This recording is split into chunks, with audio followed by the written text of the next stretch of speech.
Right, good morning, boys and girls. Welcome to day 2 of the grade 12 March holiday program. As I've said yesterday as well, this program I will upload videos regularly during the holidays on topics of term 1 and also term 2 and 3 later on in the holidays of the grade 12 syllabus.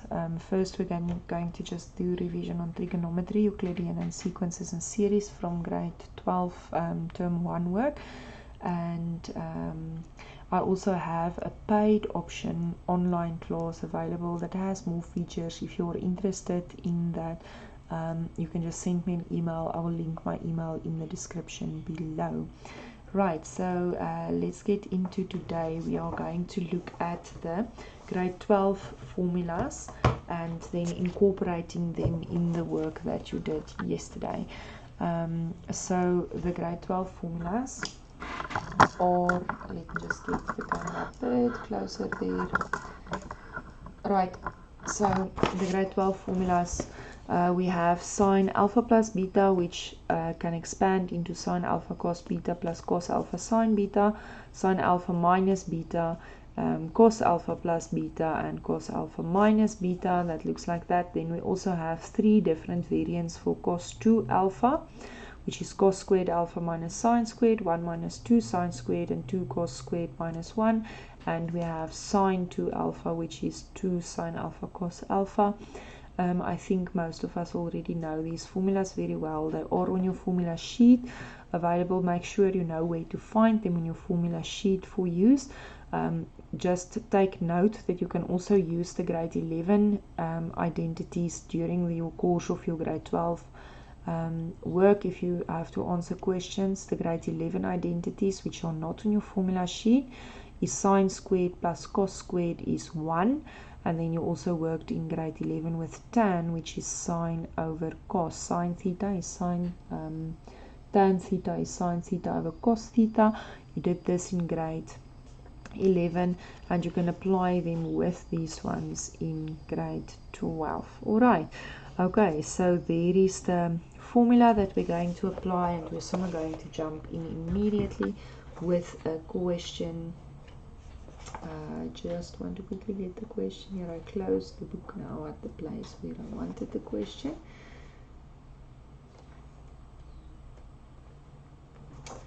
There we go. Alright, so simplify. These questions that I'm going to do is very knowledge and routine level 1 and 2 type questions of a question paper. I'm not going to go into complex procedures for the moment, just to go through the basics that you must be able to do. So simplify without using a calculator. Cos 60 minus a plus cos 60 plus a over cos a. Right, so I'm going to use my double and compound angle formulas. We just saw this these questions. If you don't know these formulas and you don't have a formula sheet close by, you can quickly just rewind the video where I had the formulas up. Just pause it and just write the formulas down there in front of you so that you have them. If you don't have them close by, or you can just if you have a formula sheet with you, you can just look at the formula sheet.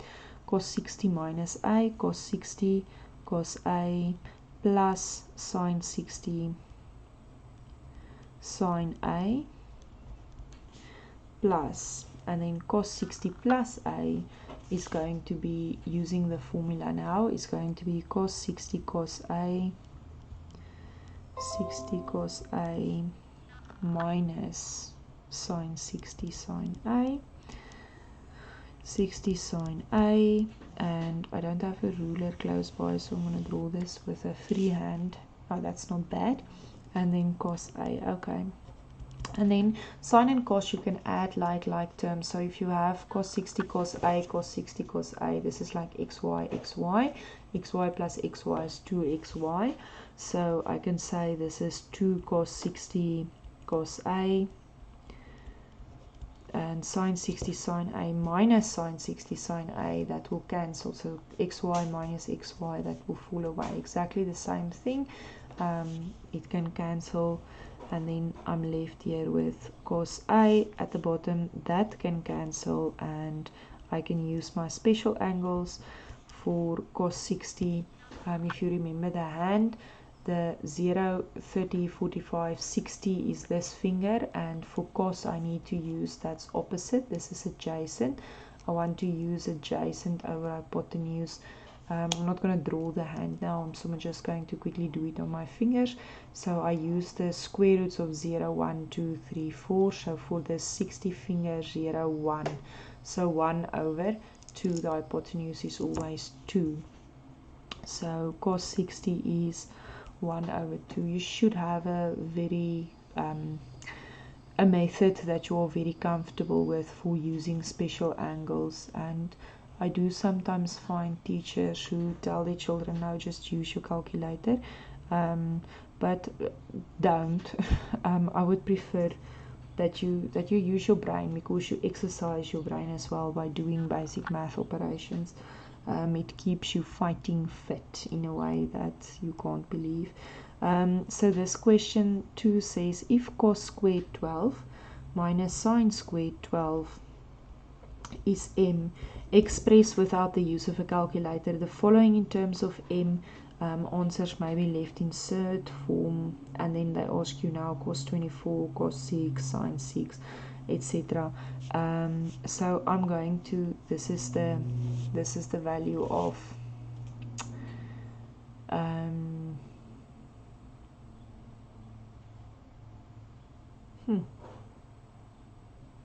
okay, cos squared 12 minus sine squared 12 m. If this, I immediately think it should be a cos diagram problem, but I can rewrite cos squared 12 minus sine squared 12. This is the one form of cos 2a, so I can rewrite this as cos double 12, which is 24, is m, and then 2.1 is actually write down the value of cos 24, which is then n, and then 2.2 without even drawing a diagram here, and then 2.2 now uses write down the value of root 3 over 2 cos 6 plus a half sine 6, and this makes me think I should probably use the double angle formula here.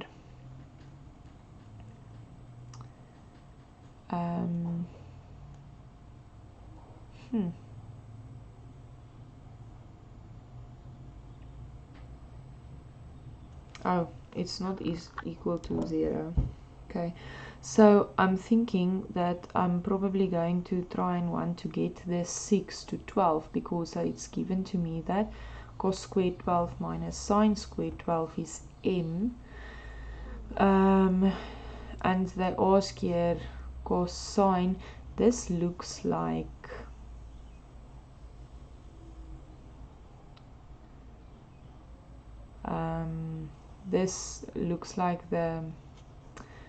it comes from the special angles. Do you see that? Like a half and a root 3 over 2. It looks like it comes from the special angles, which I didn't want to draw the hand here now, but let's more quickly do it. 0, 1, root 2, root 3, 2, 0, 1, root 2, root 3, and 2. And root 3 over 2, if I look at opposite adjacent, my hypotenuse is 2. Root 3 over 2 can either be cos 30 degrees, 30, 45, 60. So this can either be cos 30 degrees, or it can be sine 60 degrees. Let's make it cos 30. I don't think it's going to matter in the end. If you make it sine cos sine, it's going to just go to the compound angle formula for sine, and if you use cos plus sine, it's going to go to cos. I don't think it's going to matter. You will have doesn't matter. Okay, I think, oh, it's also maybe not a bad idea to go to cos, because the cos plus sine form, because the original question was in terms of cos. So I'm going to, instead of, I have two options here, cos 30 or sine 60. I'm going to use cos 30, so that I have cos 30 cos 6 plus a half is, now you see, sine 30 or cos 60. So cos 60 sine 6. Sine 60. No. Cos 60 or sine, yeah, I would rather use sine 30. Sorry. Sine 30. I would rather use the cos plus sine format than use the, but I don't think it's going to make a difference anyways. Okay, so cos plus sine is must now the formula for cos A minus B, and then, oh, this is very clever, is that cos 24, which is M. Okay, I just want to show you, if you maybe used the sine one there, how that would have turned out, or check whether that would have worked. If I have root 3 over 2 cos 6 plus half sine 6, the same question, but then instead of using the cos 30 root 3 over 2, if I used root 3 over 2 also occurs opposite over hypotenuse at sine 60. So this can also be sine 60 cos 6 plus and a half. I used now sine 30, but a half is also cos 60 sine 6, and then sine cos plus cos sine is the formula for sine A plus B, sine 60 plus 6, which is then sine 66.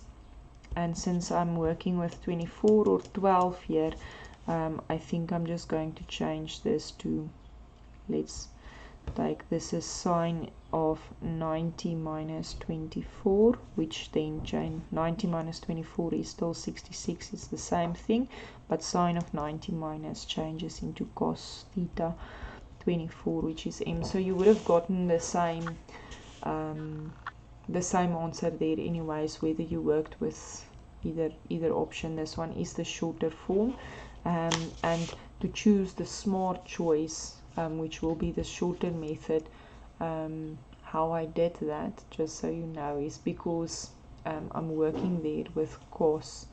I immediately see this looks like sine cos cos sine, or cos sine, but since I'm working with cos, I'm going to try and change it into cos sine, which is the formula for cos, just to make my life easier, and it did. Okay, so that's question 2.2. Question 3 that we're going to do. We're going to do 2 more examples. Question 3 is a general solution type question, and then question 4 is prove left hand side, right hand side identity, and then apply the identity to a question that follows from there. So let's look at this. Okay, so I have question 3 is find the general solution of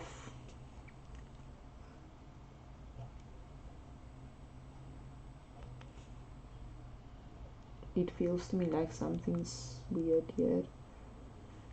A half theta plus 10 is sine theta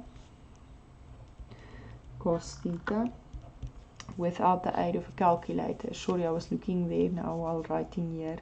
I'm looking at the question and I see I wrote that quite askew. Okay, since there's a half and this looks like the 2 sine theta cos theta formula for double sine, I think I'm going to bring over this 2 theta there. So theta plus 10 is equal to 2 sine theta cos theta the theta there is a bit weird for me. I'm not sure, but let's see where this leads.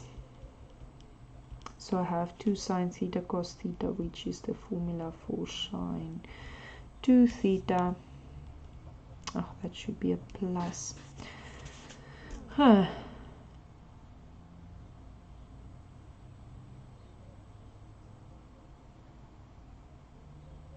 I think there's something missing there.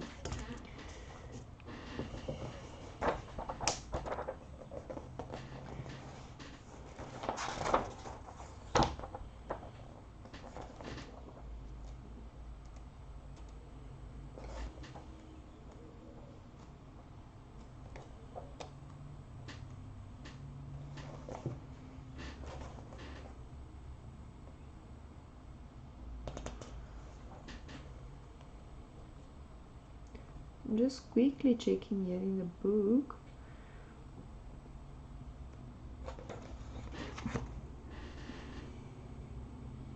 There's a sign missing. Okay.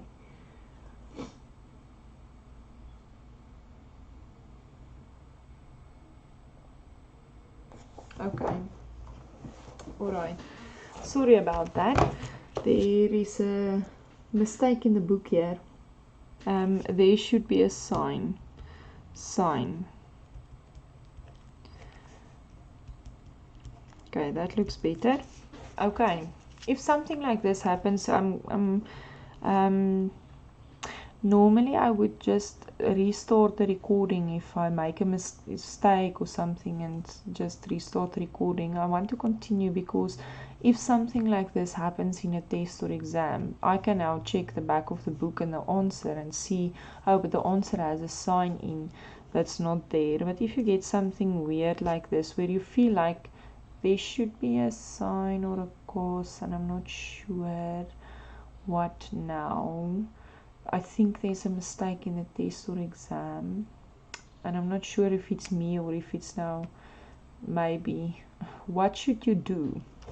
The first thing that you can do is put up your hand and ask them to ask a teacher if something is missing there.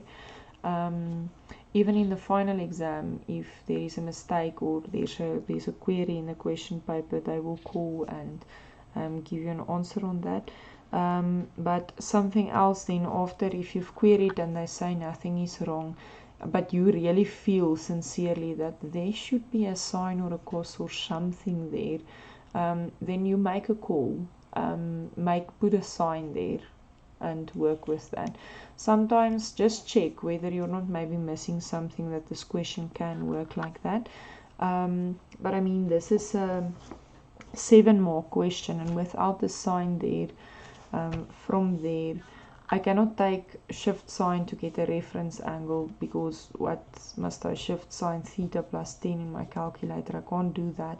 There's no way that I can take this theta over and combine it here with that. It doesn't make a formula. Sometimes if you take that theta over here and it makes a formula, you can work with that, but there's nothing that you can do with this one. So I'm just going to check the back of the book, and there's now, or what I did is checked with a teacher, is I checked the back of the book. Okay, so but you can check with a teacher, otherwise make up something so that you can at least answer the question. But also, when you start making up your own questions in a test or exam, I think first leave this out and continue with the rest of the paper, and then come back to this, so that if you change the question, you don't spend now time, and you shouldn't have, you don't spend time on something that's entirely not correct, and now you you lose marks on that, I think, and it rattles you and all sorts of things. If you feel like, I need information here, ask somebody in the examination room, and leave enough space open so that you can try something, scratch out, try something again, scratch out. I think leave an entire page open and just continue with the next question, and then at the end come back if you've got an answer, or if you don't have an answer back from assistance yet, then just put in a sine or a cos and see where that goes. Okay, so this is a grade 12 answer form. This is a grade 12 way of looking at general solution. If I have the same thing, the same sine, cos or tan, but it's two different angles, that there's no way to manipulate them to get them to one another. On a sine graph, I know, let's work on the cos diagram. I know that for this sine theta and this sine theta in quadrant 2 will give me the same values, right? So this angle in quadrant, let's say this angle is in quadrant 1 and this angle can be in quadrant 1 or 2, but if I have this, obviously these two angles must either be both in quadrant 1 equal to one another, so this is the same thing. Theta, if they are both lying in quadrant 1, theta plus 10 is equal to 2 theta, it's the same thing.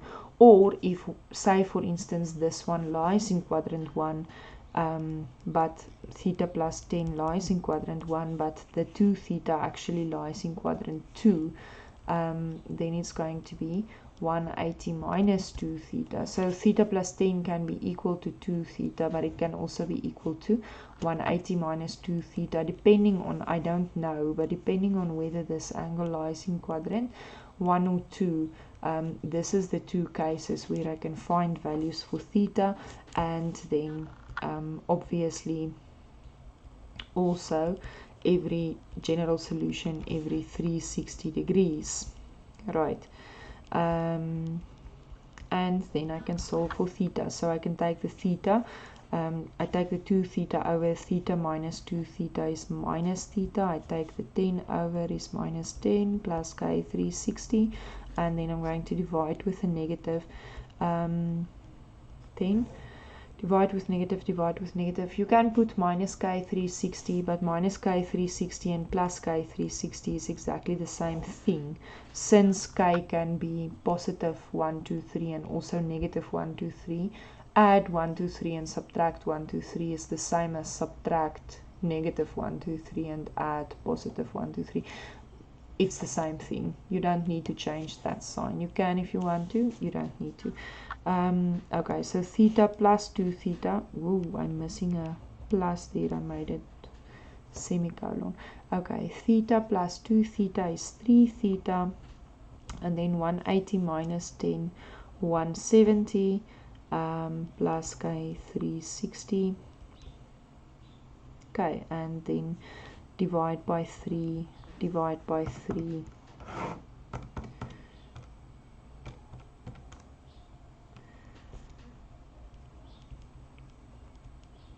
Divide by 3.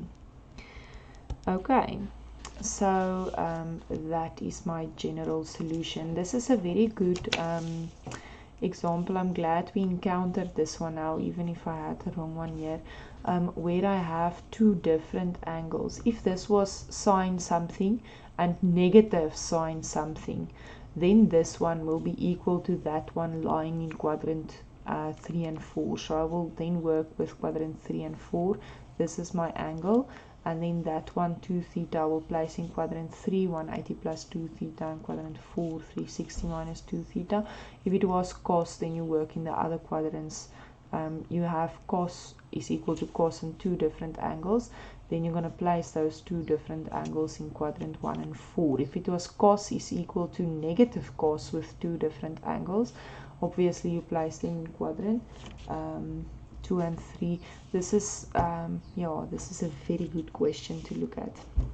Okay, and then question 4.1 is an identity. Last question for today. I have minus cos 1 minus cos 2 theta over sine 2 theta that I want to prove is equal to tan theta. Now I always tell my learners that if I have a cos 2 theta, rather leave it and choose later what to do with that, until this gives you an idea of what you have and where you're going.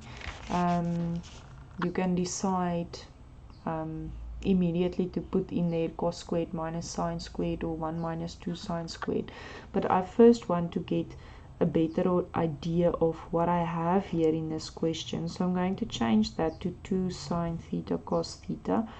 And obviously if I'm working, and then I think ahead, if I'm working to tan theta, if I work from the back upwards to there, so tan theta is probably going to come from sine theta over cos theta, yes?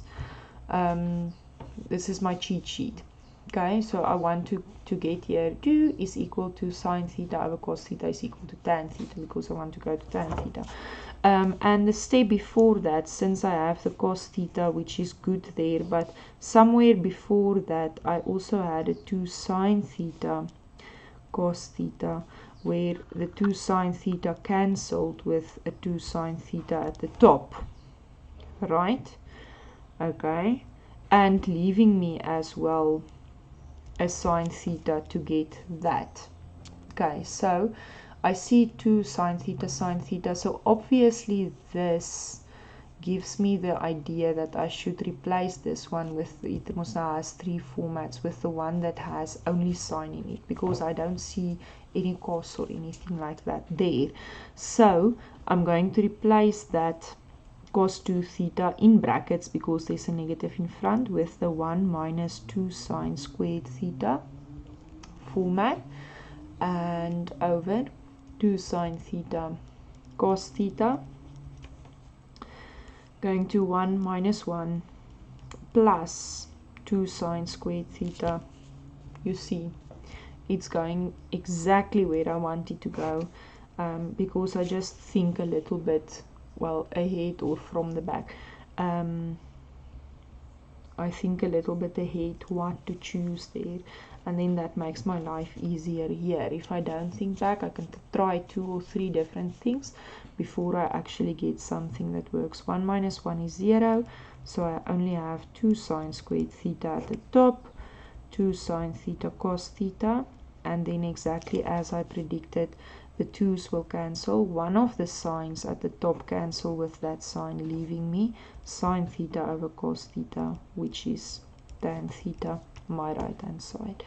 Okay, so that's identities. I know a lot of learners find identities quite challenging, but I want you to encourage you to really work on identities a lot as well, because not only for the marks that you get in your grade 12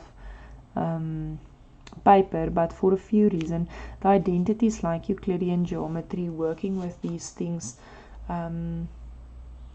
there's no such thing as you cannot do an identity. There's only something you did not spend enough time on the identity. At first they take you quite long to answer them, but if you stick with it as long as it takes, you're gonna get from the left hand side to the right hand side at some stage. You just need to keep on trying until you get there. So just don't stop, and the more of these identities you do, the faster you're going to be able to do them. So if you struggle with identities, it's just that problem solving skill has not been developed yet in your mind, because you have not stuck with it long enough. The only way to be able to do this is to stick with the question until you get it right, and then try next one and stick with it until you get it right. But apart from then I can do identities and I can get these marks, yay, there's another very good reason to stick with identities, and the same goes for Euclidean geometry problems.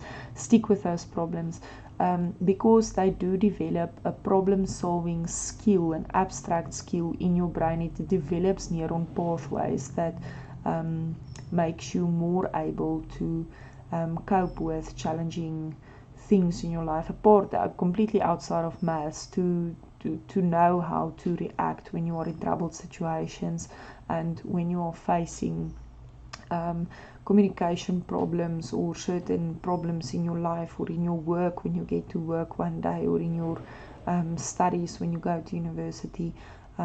If you're stuck with the identities in trigonometry and the Euclidean geometry problems, you develop a certain skill to be able to solve problems and not only complain about them all the time.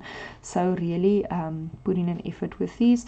Good luck with your preparation and your studies during the holiday. I'll see you again hopefully tomorrow for another trigonometry lesson and the last one.